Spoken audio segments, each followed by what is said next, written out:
My rear main seal just started leaking on my Mark 7 GTI. What do you guys recommend for replacements? And while I'm in there, well, definitely you should use our billet rear main seal for that application listed on our website. It uses a, ironically, or whatever, a older style seal that's actually more reliable than the newer style factory seal that you can have. Maybe not. Yeah. But it's a billet housing that allows this updated seal to be in this retrofitted, more reliable, older style seal to be installed.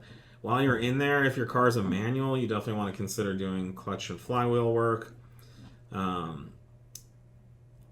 think things like motor mounts and transmission mounts, you're going to be pulling the transmission out, so that kind of stuff could be considered. Anything to do with turbos and downpipes, you're going to be in there.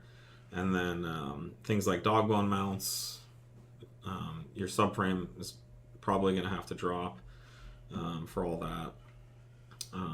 So yeah, there's a lot. I mean, anything that you're touching, related to dropping the transmission out of the car, you could do while you're there.